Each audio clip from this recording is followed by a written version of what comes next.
स्वागत है बच्चों आपका अपने YouTube चैनल कॉमर्स क्लासेस पर। आज हम स्टार्ट करेंगे डोमेस्टिक टेरिटरी की डोमेस्टिक टेरिटरी क्या होती है। चलो तो एक बार डेफिनेशन देखते हैं इसकी कि डोमेस्टिक टेरिटरी क्या है। It's the political frontiers of a country. ये क्या है आपका पॉलिटिकल फ्रंटियर्स है। अब बात करते हैं कि ये पॉलिटिकल फ्रंटियर्स क्या होता है। इसका मतलब होता है वो एरिया जो हमारे देश के नाम पर है, वो एरिया जो हमारे देश के नाम पर है, वो प्रॉपर्टी जो हमारे देश की है, चाहे वो हमारे देश में हो चाहे वो हमारे देश के बाहर हो, तो उसको हम क्या बोलते हैं, उसको बोलते हैं डोमेस्टिक टेरिटरी। जैसे एक कंपनी है वो हमारे इंडिया में काम करती है और वो ही क्या है कि देश के बाहर कहीं पे काम कर रही है, लेकिन वो प्रॉपर्टी हमारे देश के नाम पर है, तो वो क्या काउंट होगी, वो हमारी डोमेस्टिक टेरिटरी में काउंट होगी। जैसे एयर इंडिया की फ्लाइट है। अब जो वो एयर इंडिया की फ्लाइट है वो क्या करती है, वो अमेरिका और जापान के बीच में वो क्या करती है, जो ट्रेवल है वो अमेरिका और जापान के बीच में है, लेकिन उसको जो ऑपरेट किया वो किसने किया, वो इंडिया ने किया। मतलब वो प्रॉपर्टी किसकी है, इंडिया की है। तो जब वो अमेरिका और जापान के बीच में ट्रेवल करती है लेकिन वो प्रॉपर्टी इंडिया की है, तो वो डोमेस्टिक टेरिटरी में किसके काउंट होगी, वो डोमेस्टिक टेरिटरी में काउंट होगी इंडिया की। ऐसे मान लो कि जैसे एम्बेसी, जैसे मान लो कि एम्बेसी है इंडिया की, क्या है, इंडिया की एम्बेसी है, ये इंडिया की क्या है, एम्बेसी है, और इंडिया की एम्बेसी लोकेटेड मान लो अमेरिका में है, अमेरिका में वो इंडिया की लोकेटेड है।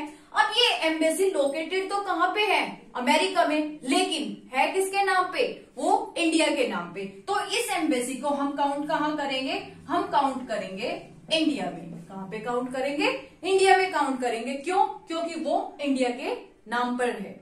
समझ में आया कि जो हमारे देश की प्रॉपर्टी है, चाहे वो हमारे देश में हो चाहे वो हमारे देश के बाहर काम करती हो, लेकिन अगर वो हमारे देश की प्रॉपर्टी है तो वो काउंट क्या होगी, वो काउंट होगी हमारी डोमेस्टिक टेरिटरी में। कौन कौन सी चीजें हैं जिनको हम काउंट नहीं करेंगे, जिसको हम काउंट नहीं करेंगे। मान लो कि कोई अमेरिका और इंडिया के बीच में फ्लाइट है, क्या है कि जो अमेरिका है और इंडिया है उसके बीच में कोई फ्लाइट क्या है, ट्रेवल करती है, यहाँ पे आती है, यहाँ से यहाँ पे जाती है, इंडिया से क्या करेगी, इंडिया से अमेरिका, अमेरिका से इंडिया, लेकिन वो क्या है, वो प्रॉपर्टी इंडिया की नहीं है। मान लो वो किसकी है, वो जापान की है, मान लो कि वो किसकी है, जापान की है, तो वो जापान की डोमेस्टिक टेरिटरी में काउंट होगी, ना कि इंडिया की।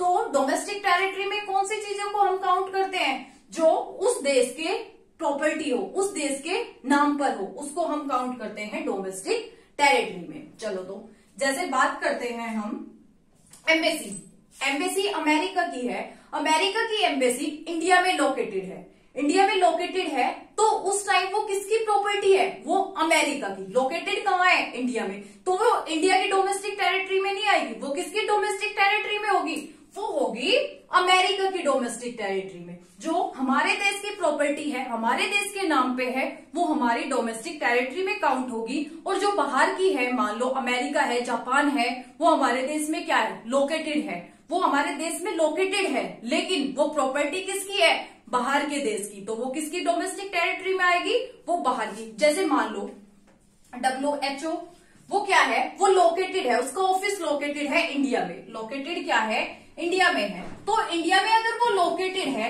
तो वो प्रॉपर्टी किसकी नहीं है, वो इंडिया की प्रॉपर्टी नहीं है, तो वो हमारी डोमेस्टिक टेरिटरी में काउंट नहीं होगा। तो जैसे WHO का क्या है, ऑफिस लोकेटेड भले ही हमारे देश में हो, लेकिन वो प्रॉपर्टी क्या है, बाहर की है, तो हमारे देश की प्रॉपर्टी वो नहीं है, तो इसलिए वो हमारी डोमेस्टिक टेरिटरी में काउंट नहीं होगी।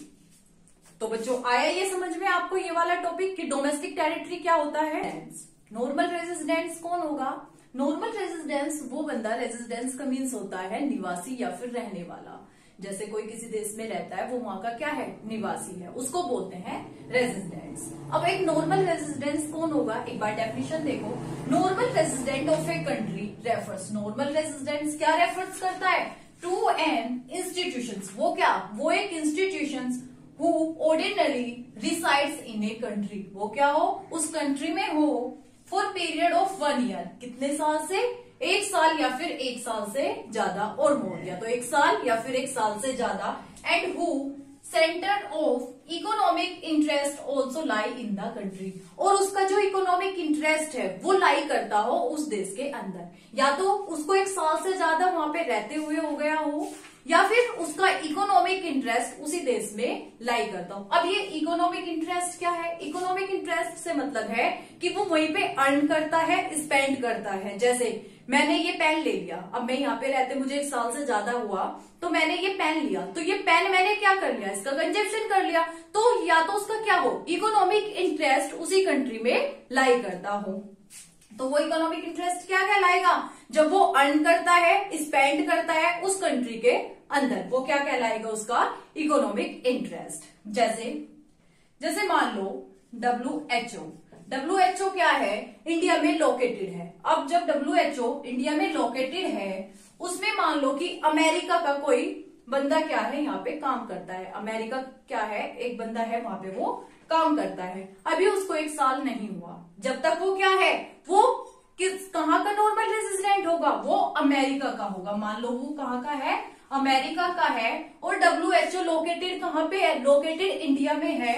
ये लोकेटेड हमारी कहाँ है? इंडिया में है। और जो वो नॉर्मल रेजिडेंट है कहाँ का कहलाएगा? वो अमेरिका का। लेकिन अगर उसको 1 साल से ज्यादा हो जाए, 1 साल से ज्यादा हो जाए यहाँ पे काम करते हुए, WHO में वर्क करते हुए 1 साल से ज्यादा हो गए, जब उसको 1 साल से ज्यादा हो गए तो वो क्या है?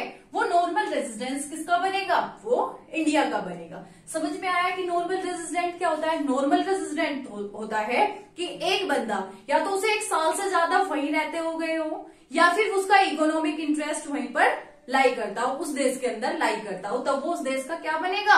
वो उस देश का नॉर्मल रेजिडेंट बनेगा। जैसे मैंने अभी एग्जांपल दिया, WHO है, WHO में लोकेटेड कहाँ है? वो ज्योग्राफिकल एरिया में लोकेटेड है इंडिया के। जब वो इंडिया के लोकेटेड है, अमेरिका का कोई एम्प्लॉय है, वो वर्क क्या करता है? WHO में वर्क करता है। और उसको जब अभी तक 1 साल नहीं हुआ, तब वो किसके लिए नॉर्मल रेजिडेंट होगा? तब वो होगा अमेरिका का। लेकिन जब उसको 1 साल से ज्यादा इंडिया में रहते हुए हो जाएगा, इसमें वर्क करते हुए हो जाएगा, तब वो क्या बनेगा? तब वो बनेगा नॉर्मल रेजिडेंट इंडिया का। समझ में आया कि नॉर्मल रेजिडेंट क्या होता है? सिटीजनशिप क्या होता है? जैसे मैं हूं, मैंने इंडिया में जन्म लिया। जब मैंने इंडिया में जन्म लिया तो मेरे पास ऑटोमेटिक क्या है? इंडिया की सिटीजनशिप है। अगर एक पर्सन उस देश के अंदर जन्म लेता है तो जन्म के साथ उसके पास ऑटोमेटिक क्या आ जाएगी? उसकी सिटीजनशिप आ जाती है। अगर मैं इंडिया में हूँ, इंडिया में मैंने जन्म लिया, तो मेरे पास ऑटोमेटिक सिटीजनशिप किसकी आई? इंडिया की मेरे पास सिटीजनशिप आई। लेकिन अगर मैं मान लो अब्रॉड गई, अब्रॉड से मतलब मैंने कोई एग्जाम्पल ले लिया कि मैं अमेरिका गई, अब मैंने क्या किया? अमेरिका के लॉ के अकॉर्डिंग मैंने अप्लाई कर दिया अमेरिका के लिए, सिटीजनशिप के लिए। तो उनके लॉ के अकॉर्डिंग वो मुझे क्या करेंगे? अलाउ करेंगे क्या बनने के लिए? एक सिटीजन, वहां का सिटीजन बनने के लिए। तो जब कोई बंदा किसी दूसरे देश में जाता है, वहां पे क्या करेगा? वो अप्लाई करेगा उस देश के सिटीजनशिप के लिए। तो वहां के लीगल लॉ के अकॉर्डिंग, लॉ लीगली जो उसका लॉ उसको क्या करेगा? अलाउ करेगा उस देश की सिटीजनशिप लेने के लिए। तो वो क्या कहलाएगा? वो कहलाता है सिटीजन। तो 2 कंडीशन अराइज होती है, या तो उसने उस देश में क्या किया हो? जन्म लिया हो, या फिर क्या हो? उस देश में आगे उसने क्या किया हो? अप्लाई किया हो उसके अकॉर्डिंग टू लॉ, जो लॉ है उस देश का, उसके अकॉर्डिंग उसको क्या किया गया? अलाउ किया गया, उसने अप्लाई किया था उस देश की सिटीजनशिप के लिए। तब इन 2 कंडीशन में वो क्या बनता है? एक सिटीजन बनता है। चलो एक बार देखते हैं। It is the basically a legal concept. ये क्या है? ये एक बेसिकली एक लीगल कॉन्सेप्ट है, based on the place of birth of the person और some legal provision allowing a person to become a citizen. तो क्या होगा कि या तो उसका उस जन्म हुआ हो, उस प्लेस पर क्या हो? जन्म हुआ हो, या फिर कुछ लीगल प्रोसीजर के द्वारा उनको क्या मिला हो? अलाउ किया गया हो, उनको अलाउ किया गया हो उस देश में रहने के लिए, उस देश में उसकी सिटीजनशिप के लिए। उसने उसके लिए क्या किया था? अप्लाई किया था। जैसे एक एग्जांपल ले लेते हैं, जैसे कोई इंडियन है, वो किस तरीके से क्या है कि एक सिटीजन कैसे बनेगा? वो इंडियन का 2 कंडीशन क्रिएट होगी। Citizenship, Indian citizenship can arise in the 2 way.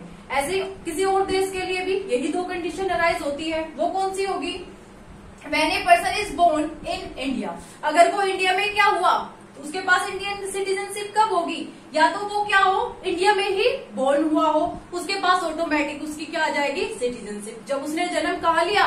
India में। तो जब उसने जन्म इंडिया में लिया तो उसके पास ऑटोमेटिक सिटीजनशिप किसकी मिली? इंडिया की। या फिर ए पर्सन बोर्न आउटसाइड, अगर उसने किसी जन्म लिया है, इंडिया अप्लाई, उसने क्या लिया, इंडिया के बाहर जन्म लिया, applies for citizenship and Indian law allow him to become Indian citizen. तो उसने क्या कर दिया, अप्लाई कर दिया इंडियन सिटीजनशिप के लिए, तब इंडिया का जो लॉ है उसको अलाउ करेगा इंडिया की बिकम ए सिटीजनशिप। तो वो क्या बन जाएगा उस टाइम पे, इंडिया का सिटीजन बन जाएगा। समझ में आया कि दो कंडीशन होगी, क्या होगी, या तो उसने उस देश में क्या किया हो, जन्म लिया हो, या फिर वो क्या हो, अगर उसने बाहर उस देश से बाहर जन्म लिया है तो उस देश के लॉ के अकॉर्डिंग वो अप्लाई करेगा। अप्लाई करने के बाद में उसको उसका जो लॉ है, लीगली कॉन्सेप्ट जो भी प्रोसीजर होता है, उसके बाद में वो क्या बन जाएगा, उस देश का वो सिटीजन बन जाएगा।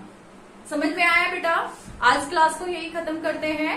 नेक्स्ट वाली क्लास में हम जो हमारा टॉपिक बचा हुआ है फैक्टर इनकम, ट्रांसफर इनकम और नेशनल इनकम क्या होता है, एक बार ये वाले टॉपिक देखेंगे, उसके बाद हम न्यूमेरिकल वाला पोर्शन स्टार्ट करते हैं। चलो तो बेटा आज क्लास को यहीं पे खत्म करते हैं।